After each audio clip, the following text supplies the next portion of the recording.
So part 3, colliding with chaos. This section really spoke to me, and I do believe that there are pockets of chaos that we can encounter, not even realizing we're about to walk into a pocket of chaos.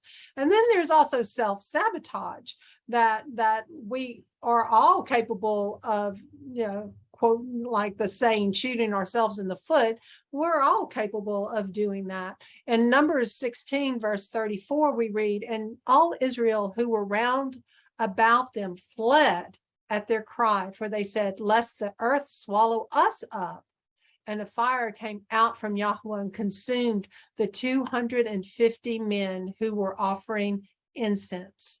And Yahweh spoke to Moses, saying, say to Eleazar, son of Aaron the priest, to pick up the fire holders out of the blaze, for they are set apart and scatter, and scatter the fire some distance away. The fire holders of these men who sinned against their own lives, let them be made into beaten plates as a covering for the slaughter place, because they brought them before Yahweh. Therefore they are set apart, and let them become a sign to the children of Israel. And Eleazar the priest took the bronze fire holders, which those who were burned up had brought, and they were beaten out as a covering on the slaughter place, a remembrance to the children of Israel, that no stranger who is not of the seed of Aaron should come near to offer incense before Yahweh, and not be like Korah and his company, as Yahweh had said to him through Moses. But all the congregation of the children of Israel grumbled against Moses and against Aaron on the next day, saying, you have killed the people of Yahweh. Really, hard-hearted. What can I say? And it came to be, when the congregation assembled against Moses and against Aaron, that they turned toward the tent of appointment, and see, the cloud covered it, and the esteem of Yahweh appeared. So only Yahweh's priest can enter before him.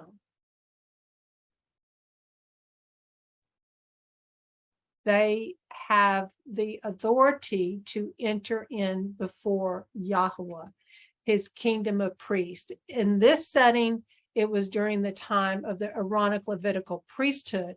In our point in history, it is under the Melchizedek kingdom of priests, made up of every tongue, every tribe, every people, and every nation.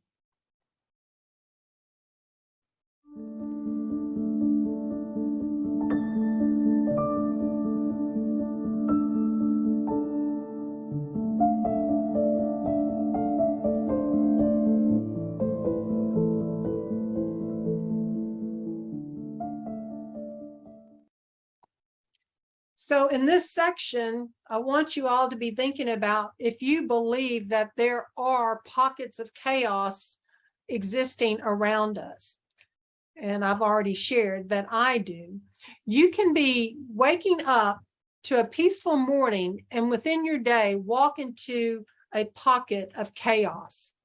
This happened to the Israelites when attacking Ai. That's recorded in Joshua 7. They were defeated by a smaller city than Jericho, and they lost 36 men in the battle. What happened? These were faithful, obedient warriors, yet bad things happened. However, what was unknown to them and Joshua was that there was a pocket of chaos in the camp. Achan had taken items that were under the ban after the Battle of Jericho.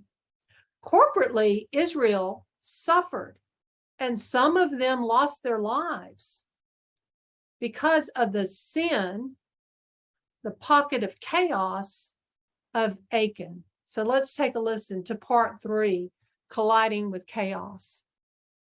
Let's go back to the Torah portion. Let's look at Reuben. Reuben, of course, was the firstborn. And he's been replaced by the Levites. Well, that's a bit of a controversy, isn't it? Don't you think a little bit of vexing was happening right there?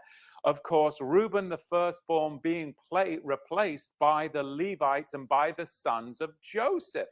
Korah was the firstborn of the secondborn, son of Izhar. There you go, more vexing. You see, you've got like kind after like kind. You've got two groups that are in dishonor. Two groups that are in dishonor. Number one, you have Korah, who by his non-acceptance of the priesthood goes into dishonor. And then number two, you've got Dathan and Abiram, who were looking for earthly carnal pleasure.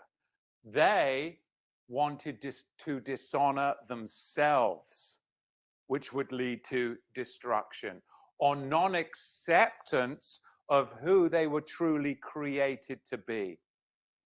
When you and I don't accept who Yahweh created us to be, holy, set apart for his purpose, then we end up in dishonor. And we dishonor ourselves. We can dishonor our very lives when we do not fulfill his purpose through non-acceptance. You can see I'm passionate about this subject. In Jude, it says, by dreaming, they defile the flesh. They do not accept, non-acceptance of authority, who dishonor the things which they do not understand. These are the very people, or like unto the people, that perished in Korah's rebellion. Korah is identified with dishonor and non-acceptance, turning Yahweh's grace into indecency. He defiled himself. He had a lack of understanding. It's an account of two fathers and two destinies, one destined to honor and another destined to dishonor. Well, what will we choose? They chose it. What will we choose? Because we have the greatest challenge, I believe, of any generation that's ever lived on this earth. And it's all revolving around Mystery Babylon, which is a creature of dishonor. It's a creature of non-acceptance. Mystery Babylon does not accept you and I as living souls. Mystery Babylon does not accept Yahweh's Torah as the ultimate law. Mystery Babylon does not accept the Father. Mystery Babylon does not accept the Son. Mystery Babylon does not accept the Torah of Moses. And Mystery Babylon is a dishonorable creature.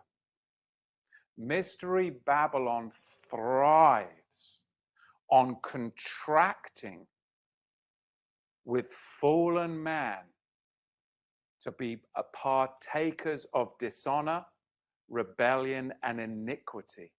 And by so doing, they shall partake of her plagues. And we are going to see that plague come upon this world in our generation in one day. I believe that day is coming soon. I believe that day is coming soon. Did you know, though, brethren, that the Ruach HaKodesh, the Holy Spirit, in, of course, the Septuagint and in the literature that was communicated to the Greeks, Chokmah in the Hebrew, wisdom, or Sophia in the Greek, in the Septuagint. Wisdom, Sophia, she determines who you are assigned. And sometimes, brethren, this is tough. I've discovered this myself. Sometimes you and I are assigned to collide into chaos. Sometimes you and I are assigned to collide into dishonorable people. Sometimes you are assigned a trial by fire to see whether you will accept it and come out refined and honorable, or whether you will argue and fight against it and come out in dishonor and find yourselves in rags and tatters. I used to, brethren, I used to think that fighting and arguing was a sign of strength, because I was like a scrappy dog backed into a corner. And you know what? I was raised, if you come at me, then it's on. We're going to fight. And that's being tough. But as I've matured, I've found that I only ended up doing harm to myself. And now, in my years now, with the gray hairs coming in, I've learned not to fight, not to argue, and never to enter into a public controversy.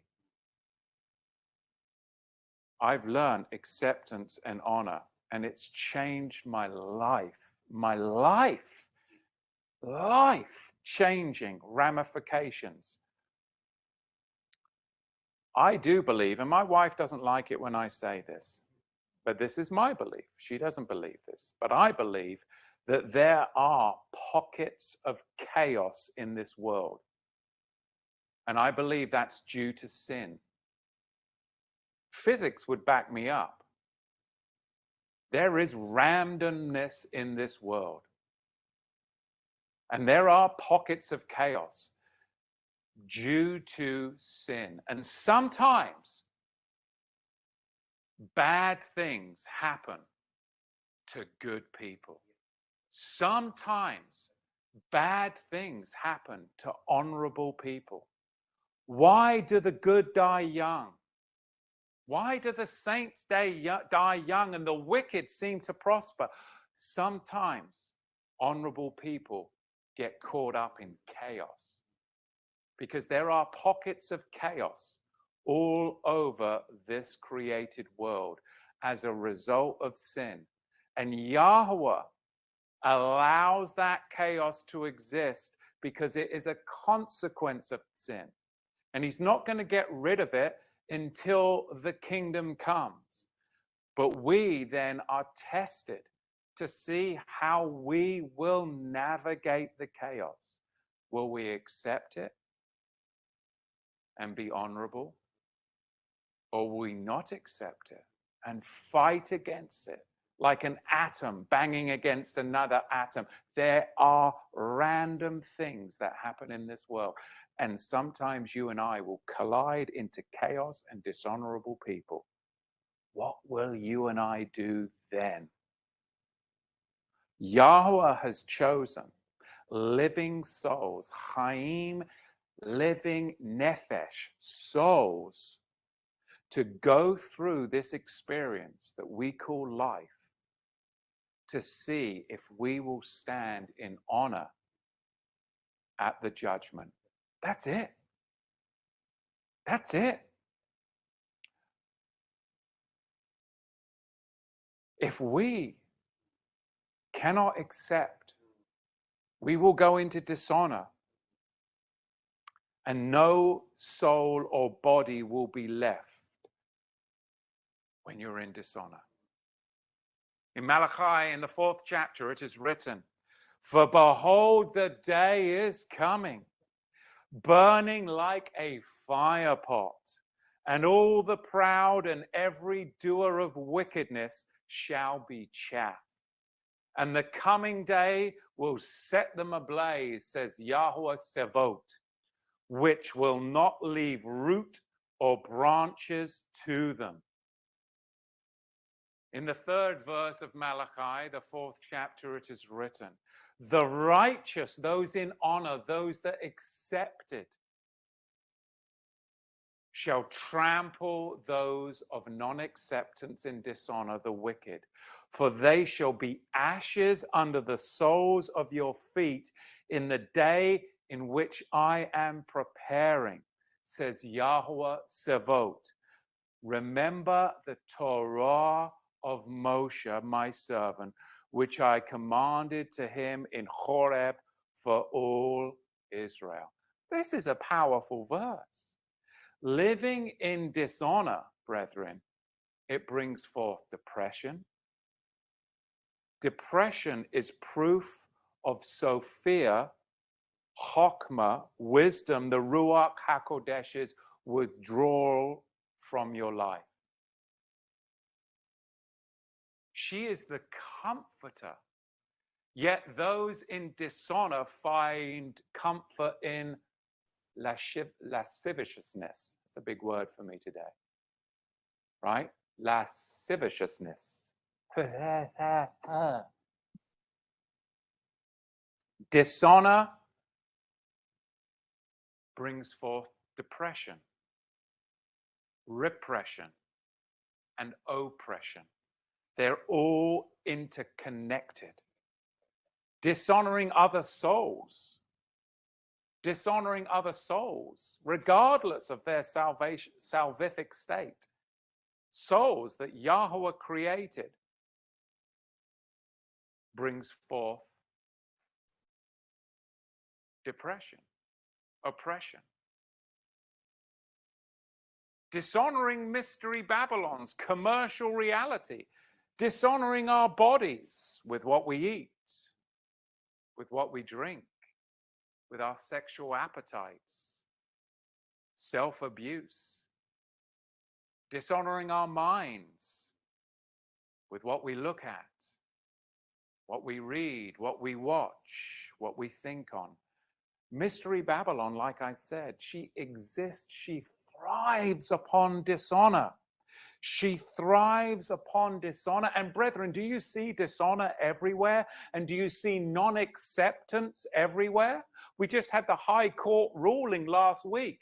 This whole country, the world about, there is non-acceptance of that rule, which has now brought dishonor on those that could not accept it. Dishonor, brethren, is everywhere. One president can't even honor another president. What about the office? What about the office? You can't even have a sitting president honor a past sitting president. They dishonor one another.